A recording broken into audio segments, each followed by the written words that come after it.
అలాస్కాలో America అధ్యక్షుడు Donald Trump, Russia అధ్యక్షుడు Putin చర్చల తర్వాత మరో కీలక సమావేశానికి రంగం సిద్ధమైంది. ఉక్రెయిన్ అధ్యక్షుడు జెలెన్స్కీ ట్రంప్తో భేటీ కానున్నారు. సోమవారం వాషింగ్టన్ డీసీలో ఈ సమావేశం జరగనుంది.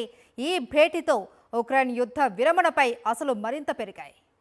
రష్యా ఉక్రెయిన్ యుద్ధానికి ముగింపు పలకడంలో భాగంగా సోమవారం ఉక్రెయిన్ అధ్యక్షుడు జెలెన్స్కీ, అమెరికా అధ్యక్షుడు డొనాల్డ్ ట్రంప్ భేటీ కానున్నారు. ట్రంప్, పుతిన్ సమావేశం ముగిసిన కొన్ని గంటలకే జెలెన్స్కీ ఈ విషయాన్ని ప్రకటించారు. పుతిన్, ట్రంప్ మధ్య సుదీర్ఘమైన, లోతైన చర్చ జరిగిందని వివరించారు. అలాస్కా వేదికగా ట్రంప్, పుతిన్ దాదాపు 3 గంటల సేపు చర్చలు జరిపారు.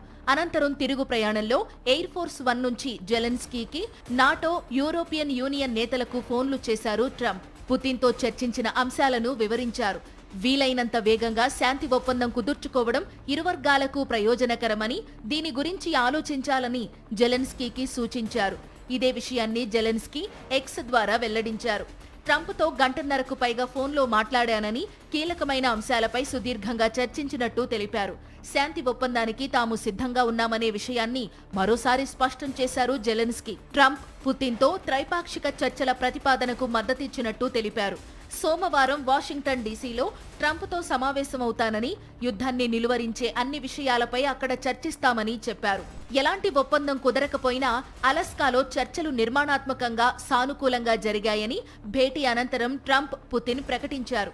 పుతిన్తో చర్చల్లో మంచి పురోగతి సాధించామని, కానీ ఒప్పందం కుదిరే వరకు వివరాలు చెప్పలేమన్నారు ట్రంప్. పీస్ డీల్ వ్యవహారం ఇక జెలెన్స్కీ చేతుల్లోనే ఉందంటూ బాల్ను ఆయన కోర్టులోకి నెట్టారు. ఈ నేపథ్యంలో ట్రంప్, జెలెన్స్కీ భేటీ ఆసక్తికరంగా మారింది. మరోవైపు ట్రంప్, పుతిన్ అలాస్కా భేటీని భారత్ స్వాగతించింది.